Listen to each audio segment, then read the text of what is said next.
একটা ছোট বাচ্চার মতন কবায় কাঁদতেছে। ওমর ফারুক বললেন, মা, দুইটা কঠিন প্রশ্নের উত্তর তুমি দিয়ে দিলে, এইটা সহজ, তুমি বলো বিয়ের পর আপনার সঙ্গে আমি থাকতে চাই। মেয়েটা বলে, আমিরুল মুমিনিন, এই সহজ কথা বললে হাসান বিশ্বাস করবে না। এরকম কথা সবাই বলতে পারে, বিয়ের পরে তোমার সঙ্গে থাকবে। অধিকাংশ সংসারে বিয়ের পরে অনেক স্বামী স্ত্রীর মধ্যে গন্ডগোল, জোরে কোন কথা ঠিক কিনা? মেয়েটা শুধু কান্দে। ওমর ফারুক বলে, মা, তাহলে দিন তৃতীয় প্রশ্নের উত্তর দিবার পারবা না। মেয়েটা হাসান রে, আল্লাহর একজন নবী ছিল, নাম হলো আইয়ুব নবী।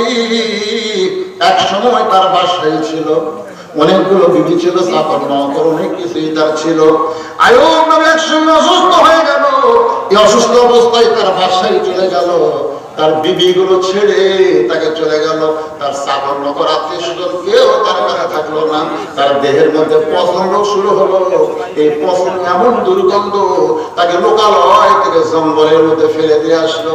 দুনিয়ার কোনো মানুষ যখন আইয়ুব নবীর সঙ্গে নাই, এমন সময় একজন বিবি আইয়ুব নবীর সঙ্গ ত্যাগ করে নাই। সেই বিবির নাম হলো রহিমা।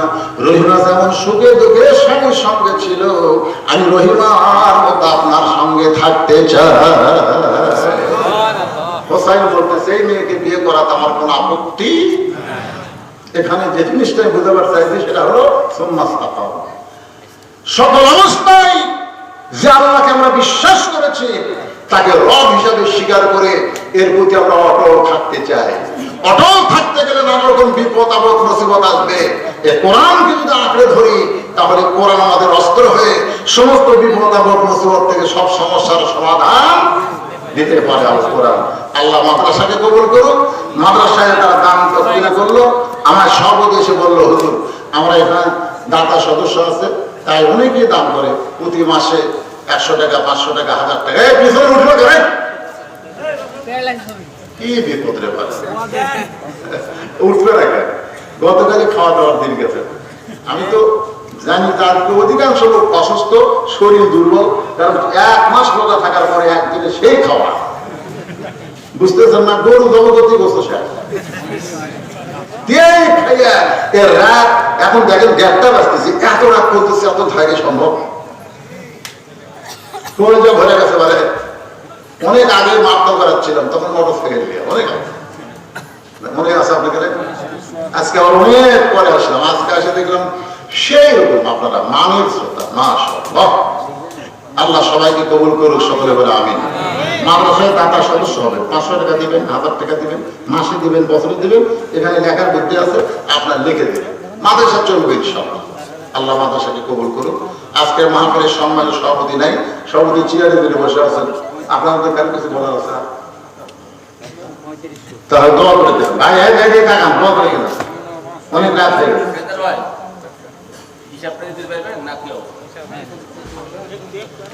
হিসাব মনে হতে পরে দিলেও হবে। হিসাব দেবে গেলে আর এই লোকগুলো আর পাওয়া যাচ্ছে না। পরে মাইকটা হিসাবের কথা বলে দেব, অসুবিধা। আল্লাহুম্মা আমিন। হাত করেন, আল্লাহুম্মা আমিন। আল্লাহ, ঈদের পরের দিন আল্লাহ একটা মাস রোজা রেখেছে সেই বান্দাগুলো সেই শরীর নিয়ে আজকে রাত 1টা পর্যন্ত জান্নাতের বাগানে বসে, ইন্নাল্লাযীনা ক্বালু রাব্বুনা আল্লাহু সুম্মা ইসতাকামু তাতানাজ্জালু আলাইহিমুল মালায়েকা আল্লা তাখাফু ওয়া লা তাহজানু ওয়া আবশিরু বিল জান্নাতিল্লাতী কুনতুম তুআদুন। আয়াতকে সামনে নিয়ে আলোচনা করেছে আল্লাহ।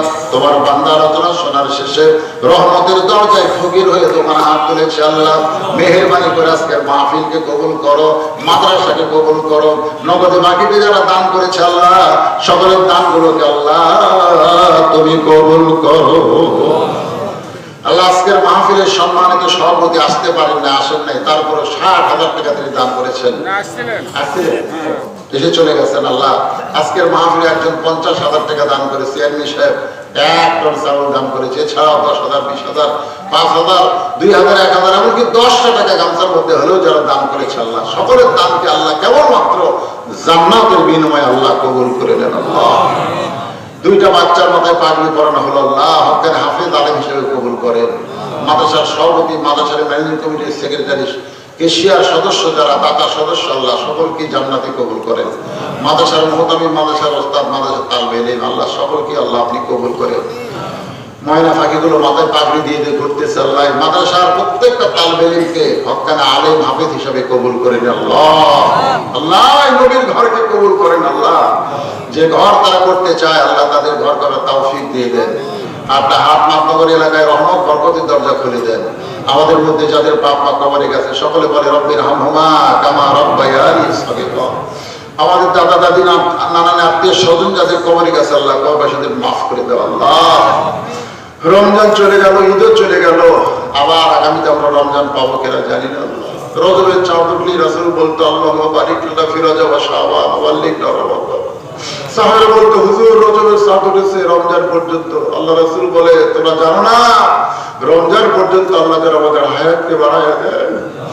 এক রমজান চলে গেল, আবার রমজান আসবে, হয়তো আমরা থাকবো না। আল্লাহ রোজার মাস পাওয়ার পরেও জীবনের গুনাহ যারা মাফ করে নিতে পারে না তাদের জন্য ধ্বংসের কথা বলা হয়েছে।